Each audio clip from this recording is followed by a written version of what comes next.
Welcome to the Women's Money Wisdom Podcast. I'm Melissa Joy, a certified financial planner and the founder of Pearl Planning. My goal is to help you streamline and organize your finances, navigate big money decisions with confidence, and be strategic in order to grow your wealth. As a woman, you work hard for your money, and I'm here to help you make the most of it. Now, let's get into the show.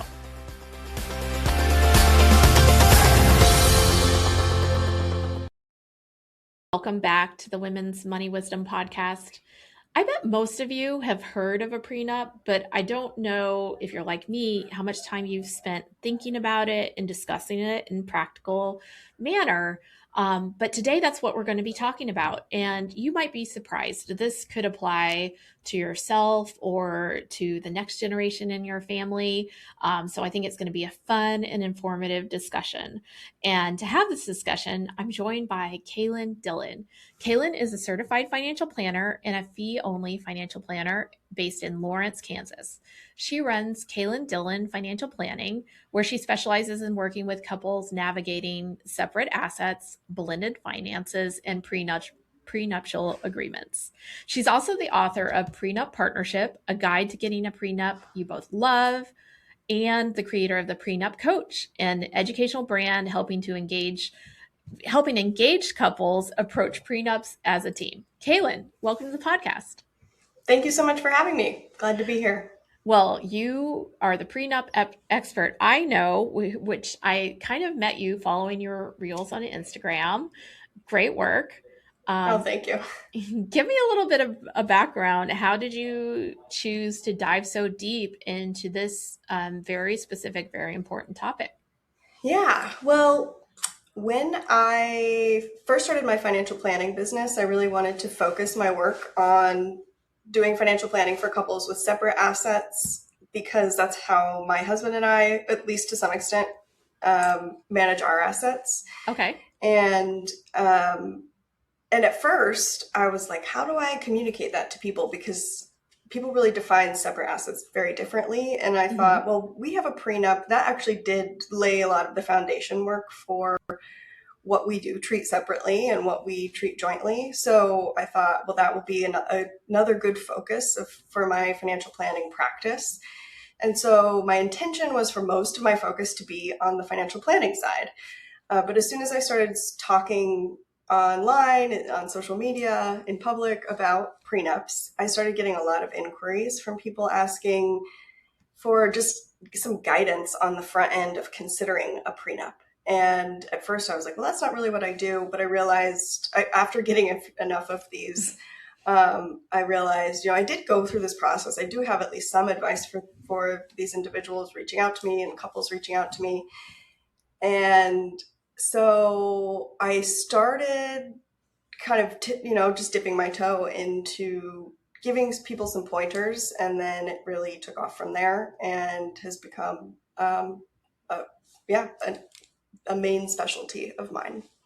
Well, I love that. Sometimes there's a need in the universe and you're called to fill it. Yeah. I guess we should start at the basics. I know that the term prenuptial agreement is in, kind of common American vernacular, but can you define what a prenuptial agreement is? Yeah, it's just a legal contract that takes effect upon marriage. And that's really the basis of it. So it, in theory, does not always have to do with divorce. But of course, most of the time, a prenuptial agreement does spell out how a couple would split their assets if they were to divorce. But there are all sorts of other things you can include in it too. And, we can get into that. I bet we'll get into that in a moment. In the meantime, who drafts a prenup? Where do you go if you want one or need one? In an ideal world, please go to an attorney, a family law attorney specifically, because divorce attorneys are the ones they're the closest to the case law when it comes to prenups. And so they're the best ones to be drafting this. Sometimes people use an estate planning attorney. That can be okay depending on your situation. But if you're just starting out fresh and wondering who to look for, you want to look for a family law attorney. And you do each need to hire your own attorney. And then there are online options for people who really are averse to going that route, but I still recommend hiring an attorney to review, if you use Hello Prenup, which is the only one I'm familiar enough with that I really like and support. I would, even if you went that route, I would still hire attorneys afterwards to review it. And if we can pause here for a moment, why would you each? So there's always, I would assume, there's always two parties in a prenup. Why would both of you need separate attorneys? You need separate, I mean, practically, you need separate attorneys so that you can be advised by your own attorney about what's in your best interest individually, because that's their job. Mm-hmm. But you also ideally want to each hire your own attorneys because that also helps solidify the validity of the prenup. And in some states, that's explicitly required. In some states, there is a lot more wiggle room than that. But even in the states where it's not explicitly required, I still highly suggest it. And I do think it's really important that that the individuals making this agreement do privately get advised on what's in their best interest. So you kind of understand, like, how far could I take this agreement under the law if I'm only looking out for me? But in the end, you're not going to end up with an agreement that's only looking out for one person, for a whole host of reasons. That's not a fun way to start a marriage. And, it could be considered an unfair prenuptial agreement. So, I could go on for a while, but I really strongly recommend each hiring your own attorney, which is a little bit daunting for individuals. And so that's why doing some of the planning work on the front end, even if it's not a full financial plan, just planning for the prenup itself can really help people feel ready for hiring the attorneys and starting that process, because it can be intimidating. Absolutely. And you mentioned it in your previous response, but with the law, when it comes to family law, state by state matters. So, if you have a family member who's an attorney in California and you're sitting in where you live, Kaylin, in Kansas, not the same law. No. And so you really need someone who is familiar with the state that you are residing in, which is where the Mm-hmm. contract would be. An additional consideration too is hopefully the prenup is happening in a very happy day for the happy couple. But you need to consider all sorts of outcomes and situations. Yeah. And it's nice to hopefully have clear weather on that day as you're considering the future, but oftentimes it's the job of the attorney, I would assume, to inform you of how the agreement would work in the event of a divorce, in the event of other disagreements or feuds, so that you're, and also shifting financial power in the relationship as well. Yeah. All of these are considerations that in counsel, whether it's an attorney and or a financial planner, can help to make you aware of. Yes, I really like how you put that. Actually, I'm going to steal some of that. Please do. So, okay, so we've laid out what a prenup is, and functionally, like I agreed. Like, please do not do this. This is not a DIY project, and I'm interested in hearing about Hello Prenup, but also human advice can give you a lot of information and human communication as well. Someone who understands your situation, not a conversation with ChatGPT, Right. is really important in terms of counsel, and that's why I'm sure, Kaylin, that the work that you're doing is so popular on this area. So let's get in. So what gets put into a prenup? Like, I'm sure there's some basics that we all understand, but Yeah. like what types of agreements or arrangements are potentially in there? The most common plain vanilla prenup usually says, it usually has rules for what you already own right now. And sometimes that kind of is it. And so if you own or owe, so maybe you have debts, one of you has debt and one of you owns significant assets, It would spell out how would those assets or debt be treated if you were to get divorced. But you can also include terms in your prenup around things that don't exist yet. So it could be if you don't own a business now to list in the assets in your prenup, you could still include provisions that spell out what would happen with a business if one of you were to start a business in the future. So if that's something that's on your mind, that's something I see from time to time. But it's all about what you own right now, what you owe right now, and then what you may want to address in the future. So if you don't already own a home, you're both renting, but you're already basically planning to purchase a home, it would be a good idea to have some provisions around how to treat the home. And then you can also include provisions around how you want to manage your finances during marriage. So it could be, for instance, my prenup requires my husband carry life insurance. And so it could be just something that's taking place during your marriage. It could spell out how you're going to split taxes. If you have significantly different income levels, you may want something there. Or I have seen people spell out, how they want to split expenses. Of course, you can probably tell as I'm starting to list out some of the possibilities. There's kind of a long list. The possibility list is very long, and I don't want people to look at it as a menu where they're just trying to pick out everything possible they think might be relevant. You really want to start first with what's your actual goal for the agreement. What are you trying to accomplish here? And really try to stay focused on that so that you don't get carried away, because including too much in a prenup can actually just make your life a little more difficult later, especially if you start to get into the territory of rules that govern how you manage your finances during marriage. You have to stick to those. So, you want to give yourself plenty of flexibility. Yeah. So just pulling out some examples, perhaps people are getting married later in life. And so you come into the marriage, you each have your own financial history.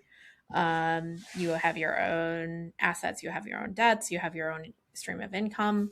And so basically one function, or perhaps the most basic, would be, here's the assets I'm bringing into the marriage, here's the debts, here's each of yours, they're detailed, and those assets could be yours, stated that they're yours and separate property. Is that correct? That's right. Yeah, they could say that what each of us is bringing is ours separately and will always be our separate property. And maybe you already own something together, so you may still have something listed in there that is actually from the outset already labeled as marital property, or if you're in a community property state, you call it community property. But when it comes to how you divide assets, there's not actually a significant difference in the two. Yeah. Makes sense. You also reminded me one other thing. You can include terms around what you want to happen to your assets when you die. So you can have estate terms in there, essentially instead of a will, or it could just be over something, one specific thing. So the thing I see most frequently in that case is a marital home. In the case that you have children from a previous marriage, sometimes people want to be able to, especially if it was a family home, they may want to be able to keep that in their family, that sort of thing. So you could have estate terms in your prenup, and it may or may not be the case that you still need a will after that. Usually you do, to kind of cover everything else. Makes sense. That's really helpful. And, in thinking about the prenup as well, I was just thinking as an aside, it's always super helpful, even if you're not going to go down the route of a prenup, to have an asset inventory prior to your marriage. Because in most places that I can think of, the assets you bring into a marriage are often considered separate property, but only if you have information and proof that they existed at that time. Yeah. And in many cases aren't commingled with your marital assets. So, yep, that's right. Many people will never have to argue that in court, but for those that end up in divorce situation that's relevant. So it's a good thing to, kind of make up the list when you start. And I think another reason that I've heard a desire for prenups is there, could be inherited wealth on one or both sides of the family.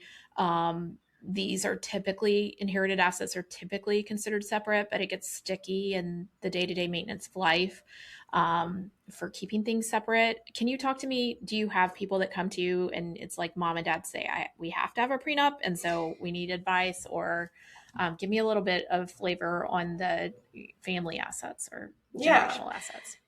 Yeah, I definitely have had people come to me and they're getting a prenup because they're told they have to, or because one Mm-hmm. side of the family has told them they have to.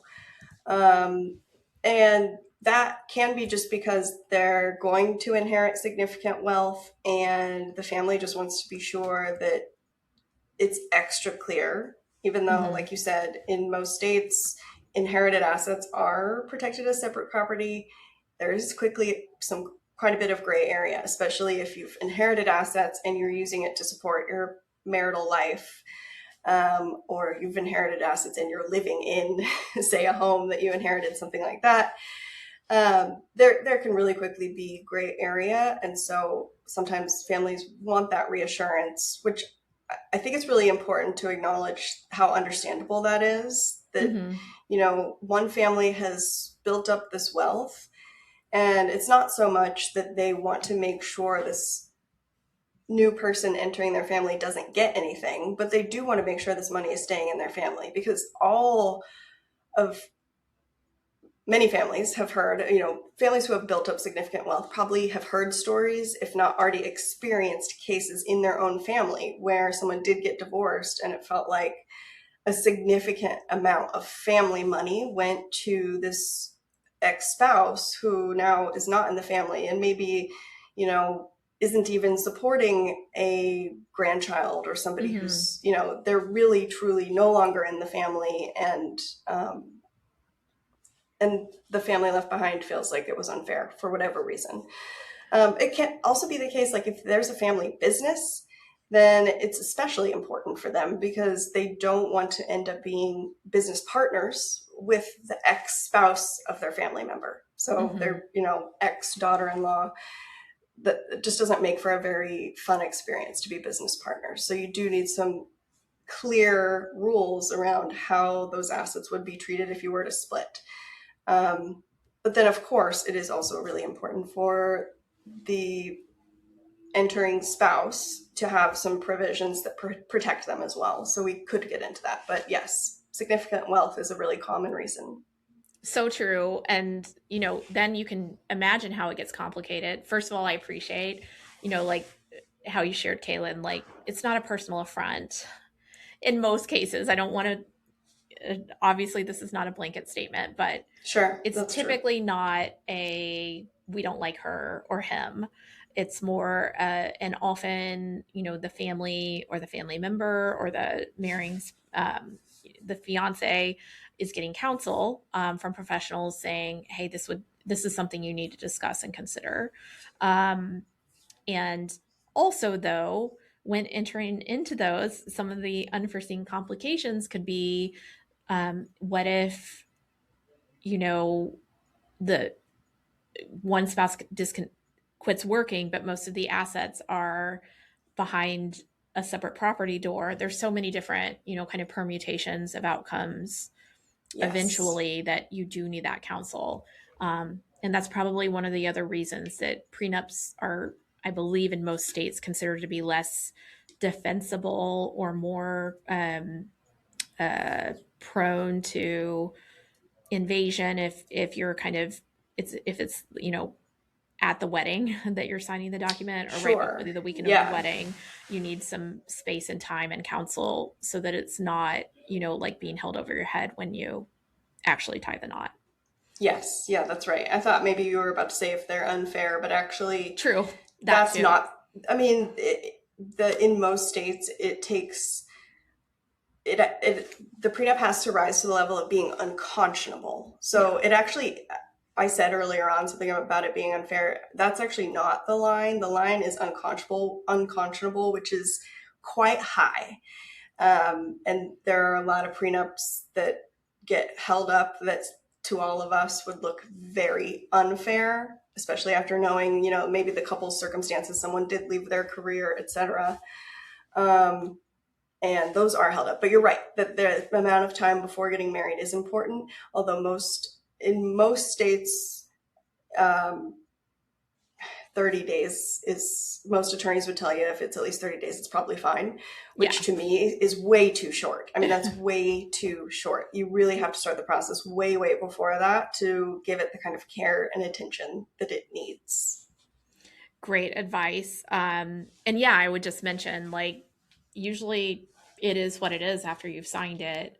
Maybe in those very disparate situations, there would be like different considerations for spousal or child support because of disparities that wouldn't necessarily be like pre-committed. But Yeah. just a lot to consider. It's like you're not going to go and renegotiate it in most cases. So tell me a little bit more about some of the kind of interesting narratives or perspectives. Do most people that engage you, kind of come with both people like fully on board, or is one person more skeptical? Yeah, what are your real life experiences with prenups? Yeah, I think there's a fair amount of self-selection happening. And Mm-hmm. so usually by the time couples come to me, they're at least both open to the idea, or open to considering a prenup. I'm not sure that's representative of the total population, but That's probably, I yeah, mean, if you go to the length of both hiring an attorney as well as hiring a prenup coach like yourself who has the financial planning background, it's probably more of an ideal, thoughtful, slower situation than the yeah, average. or it is the case that a family member has said you have to get a prenup if you want to inherit assets from Mm, your family. And the couple is thinking, okay, well, this sounds really intimidating. How do we make this a better experience? that's And great. so that's where I can really support the couple. The best part about my job is that I can meet with the couple together. Your Mm-hmm. attorneys, unless you're going through a collaborative process, which is actually a fine A thing. solution. Yeah, that is a thing. And if you're going through a collaborative prenup process, you actually meet as a group. You each have your own attorney there, but you're only meeting in groups and you basically commit to that. You don't have individual meetings. It's not my favorite because, like I said earlier, I do love the idea that each person is getting advised individually and kind of can ask the really uncomfortable things that might sound offensive to their soon to be spouse. Kind of ask some of the what ifs that they may not be comfortable bringing up together. But yes, that's an option. But also, if you've hired separate attorneys and you're meeting separately, I can still be one help meeting with you to talk about your goals for the prenup and kind of help you stay focused on what the purpose of this is and reminding the couple to stay on the same page before going to their attorneys so that they're not having a lot of back and forth, which is unpleasant when you're communicating between attorneys, but it's also much more expensive. Makes sense. What do people do wrong when they approach the prenup process? What are the no-nos? So, what do people get wrong? The main bad practices that I see all fall under that umbrella of rushing the process, and they include things like hiring the attorneys and starting the process before you've actually gotten on the same page about Mm, your goals for the prenup. So, if anyone listening is planning to get a prenup, the number one thing you have to know to do is talk to each other mm, first and have a clear bullet point list of like, here are our goals for the prenup. Don't use any legal language because you'll get it wrong anyway. Just totally plain language. Like, I want to protect, that my investment accounts or my business or the home ownership that I already have before we get married, um, things like that, and list that out together before you start the process with attorneys. And ideally, I like for couples to focus on their plan A first, which is a financial plan, a joint financial plan they do together. How are we going to manage finances going forward in terms of cash flow, splitting expenses? What are our goals long term? What are our savings goals for those goals? And that way, that kind of lays, that lays a lot of the foundation, that plan A for the prenup, which is usually only a plan B. And it's different, when you rush the process, you skip all of those first things. Yeah. How do you know what rules you want around your assets and, say, your income in a prenup if you haven't figured out how you're going to split expenses? And just kind of if one of you owns the home, who's covering which type of home expenses, whether it's maintenance or repairs, or if it's just the mortgage and utilities. Like, those are important things to flesh out before you're deciding who has what percentage of ownership of the house in a prenup. So true. And it's just so interesting. There's so many different considerations, but the number one is like have a good foundation. I think also you mentioned, Kaylin, for you and your spouse, your some of your finances are separate within your marital household. Can you describe a little bit about, like, I've had full ranges of separate versus everything's ours. The one I find hardest to deal with, or almost impossible, is like where there's like no give, like it's like, here's the bill for dinner last night, or no information, because eventually you're often or almost exclusively planning for some shared goals, at least, for example, retirement. And so that communication that you were describing as being fundamental to the start of the prenup process is also necessary, even if things are very separate. Yes. Yeah. So no information is really impossible. And not my preferred clients. How do you do any, yeah. There's no joint financial planning happening there. I have worked with couples who, track their expenses on a monthly basis. They are splitting them based on a certain percentage, and they are reconciling at the end of every month with a Venmo. And I love joint accounts for joint expenses too, even if you have separate accounts for everything. I totally else. Agree. I totally agree. It's much better to fund that joint account at that ratio, that percentage ratio, and then use that for, just because it's easier. But if for whatever reason it is important to a couple and that doesn't feel too tedious to them, like, more power to them. And the couples I've worked with who do it that way insist they're happy with it. And so I give them my blessing. That's great. Like, I'm not here to judge. But there is the one, like, if you're completely separate and there's no information, but you're also on the hook for the other person if they haven't figured their half out, it makes me really Or they're building nervous. up debt that you don't know about, or, signing personal guarantees on some business investment that you don't even understand is happening. Yeah, businesses are those all affect biggies where you can your personal balance sheet can be really harmed by a business balance sheet, because it's very difficult to secure debt outside of personal guarantees. But this is what the beauty of a prenup or a postnup. That would be a great argument. Like, if you're in that situation, you're like, I don't have the visibility that I want. It could be that somebody is just like needing that protection, like they're withholding information because they need the reassurance that this business is protected. Like, put that in an agreement, like give that person that assurance. I mean, assuming that you can make an agreement that's fair enough. But like, give them that reassurance so that you can have transparency. That's the ideal path, so that you can talk openly about what you each have. Have you read Strangers by Bell Burden? It's on my list. I already downloaded it, and I'm going on a trip in a week and a half, so I'll be reading it for sure. I've heard a lot about it. Highly recommend. Just for spoiler alert for listeners, this is a memoir by a generational wealth, a woman who inherited generational wealth, but it's about her marriage, and I would call a character in the memoir is the prenup. Mm-hmm. assigned against her attorneys and advice in a way that is becomes very important as her marriage dissolves. Great audio listen. That's what I did. So, Kaylin, you're going to enjoy reading the book, especially but professionally. But it's just a very engaging book. But that book is all about what happens when you get divorced and have a prenup.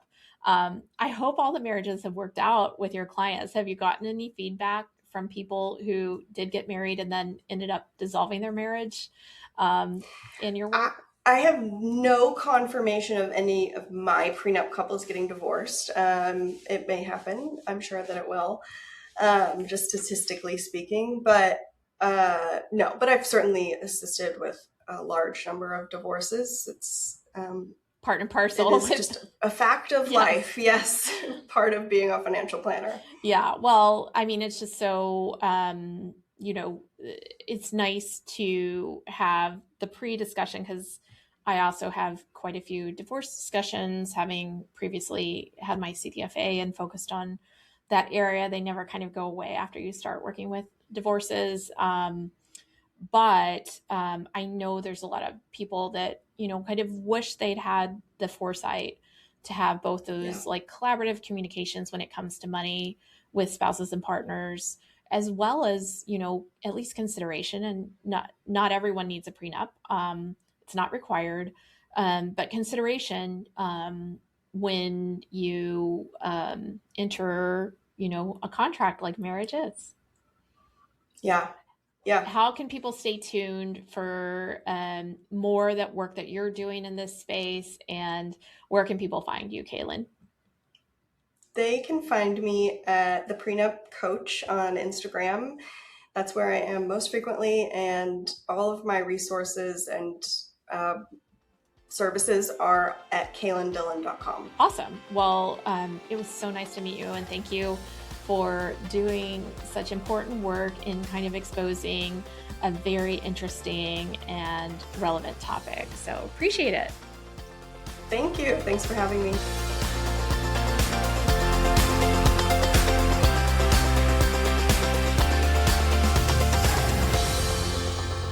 Thank you for listening to the Women's Money Wisdom podcast. If you found value in this episode, the best way that you can support the podcast is to forward an episode to a friend or leave a review. Go to proplan.com and the podcast link to get all the resources and links mentioned. This presentation by Pearl Planning is intended for general information purposes only. No portion of this presentation serves as the receipt of or a substitute for personal investment advice from Pearl Planning or any other investment professional of your choosing. Copies of Pearl Planning's current written disclosure brochure and Form CRS discussing our advisory services and fees are available upon request or on our website platform at pearlplan.com. The information that we share is meant to educate and inspire, not serve as personalized financial advice.